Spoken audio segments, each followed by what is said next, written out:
Ẹ ní èèyàn mi, a kú gbádùn, a kú àsìkò yìí. A dẹ̀ kú ìsinmi ẹ̀ ni. Mo ní sáré gbé gist wá fún yín. Lọ́ba ní kábíyèsí.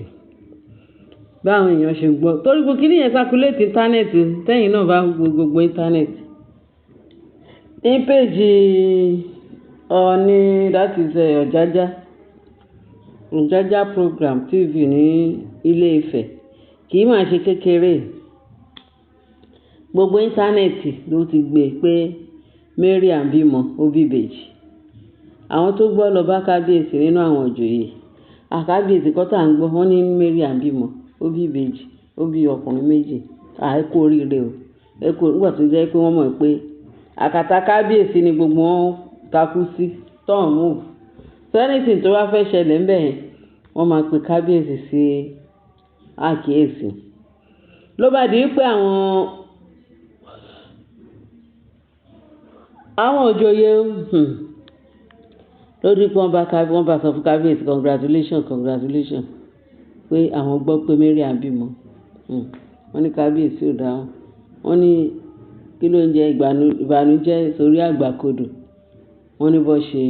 ń bi ni nìyẹn kábíyèsí wá dá wọn lóhùn. Àkábíyèsí yọ ni ṣe gbá ni ó yẹ ká máa jó ká máa yọ̀. Kábíyèsí wá dá wọn lóhùn pé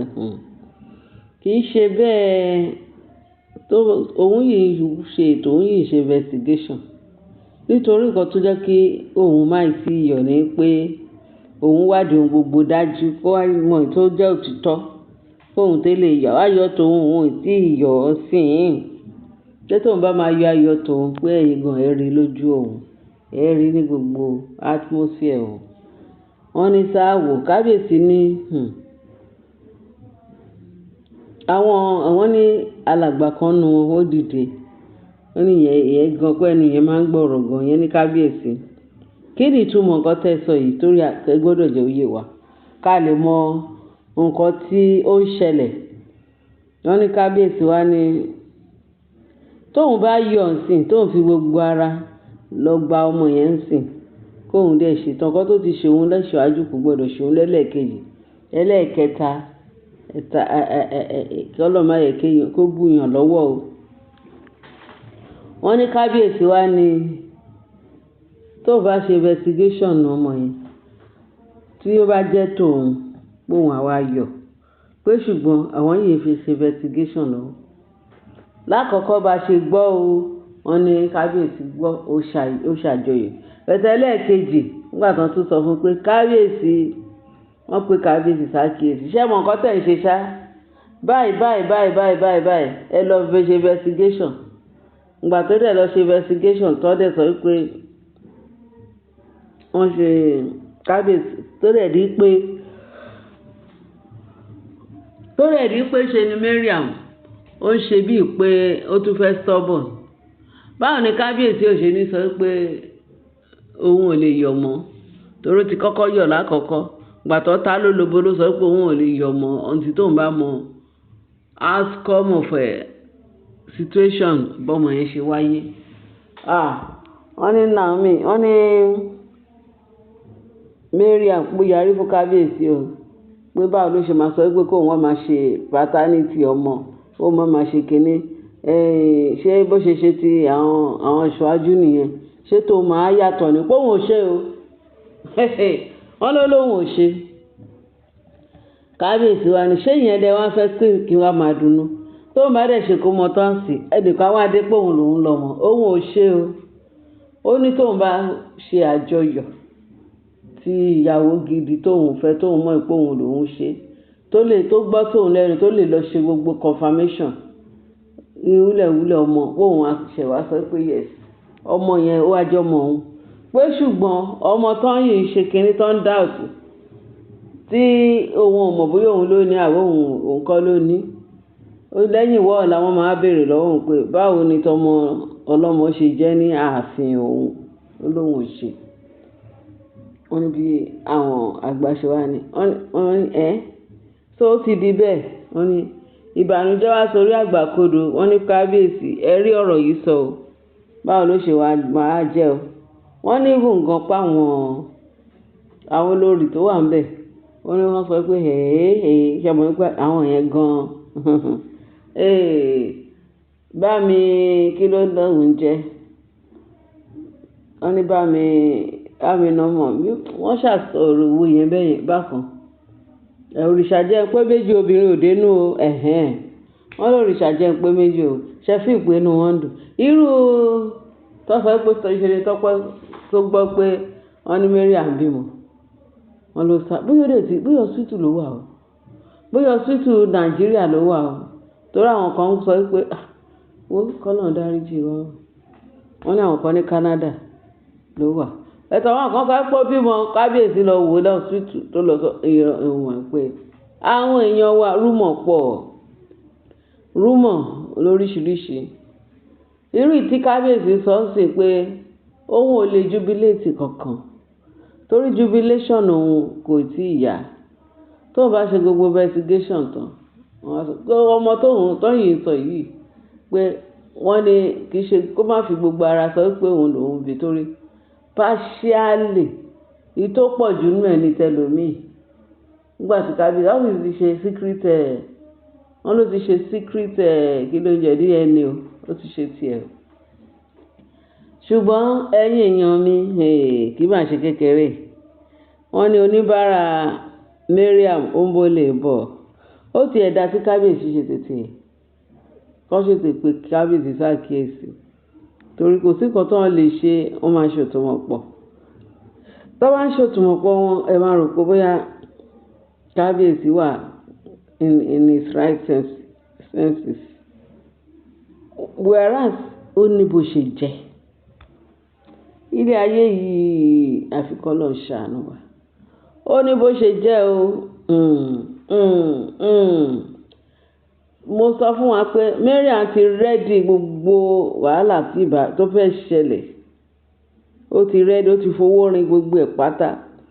nígbà tó ẹ máa wo nígbà tó wá bímọ tó gbogbo oyún ẹ̀ wá jáde wá sọ pé oyún ilé ìwádìí yọ ṣe photoshop it's only God ṣé Mariam ní àdúró oyún yẹn oyún ìbejì ló lọ ń bá àwọn olórí jà ìtọ́ba ṣó ti pé 3 months ni kò tí pé 3 months tó wà sí Lizzy jà lẹ́nu ìgbà tí Lizzy tó bẹ̀rẹ̀ sí ní gbógun ti Naomi yìí ni o kò ṣó ti pé 3 months nígbà tí ó wá di pé Mariam lọ bá Lizzy tó sọ pé Lizzy ṣó fẹ́ reconcile nígbà tó Lizzy ti lọ bẹ̀ Naomi lákọ̀ọ́kọ́ kó má bínú kó má ṣe kó má tí nígbà tí wọ́n sọ pé Mariam sọ fún pé kó má lọ kúrò láàfin pé kó dúró pé òun mọ̀ pé ó tún mọ̀pọ̀ ló ń ṣiṣẹ́ lára Lizzy òun ló jẹ́ kí Lizzy máa yájú sí òun pé Lizzy ò ṣe ẹni tó lè yájú sí òun pé kábíyèsí kó má le tẹ́ẹ̀bá gbàgbé ẹ̀yin èèyàn wa tó fi sọ pé ṣe ló ya ìwé divorce tí ó fẹ́ fún kábíyèsí yẹn Lizzy tí Naomi sọ pé kó jókòó kó má lọ tó bá bẹ̀bẹ̀ tó fi dúró láìpẹ́ lájọ kò tí tó 1 month ó tún ti bẹ̀rẹ̀ so gbogbo ìgbà yẹn tó gbọ́ pé ṣe ni Lizzy lọ bẹ̀ Naomi pé kó má bínú tí Naomi sọ fún pé kó jókòó sí ààfin kó síbi tó lọ tó tún mọ̀ pọ̀ ló ń ṣiṣẹ́ lẹ́yìn yẹn ni Mariam lọ bá Lizzy ń gbọ́ Lizzy òun gbọ́ pé ó lọ reconcile pẹ̀lú Naomi ó lọ ṣe gbá ó lọ ṣàwò nǹkan tí mo ní kò ṣe yẹn ní kó fòun sílẹ̀ ìtẹ̀bá yóò jẹ́ tó pé ẹni tẹ́ ń ti òun kóun lọ bá yí ẹ̀jẹ̀ pé ẹni yẹn pé òun ló dárí ju òun tóun fi wà láàfin báyìí kó fòun sílẹ̀ ṣé gbogbo ìgbà yẹn ṣé ó ti tó 2 months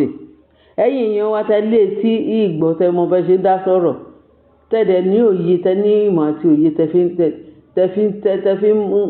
ń dá sí ọ̀rọ̀ tó ṣe kí tó lóye ẹ̀yin tó mọ̀ òye dáadáa tó yé dáadáa yes èyí tó yé dáadáa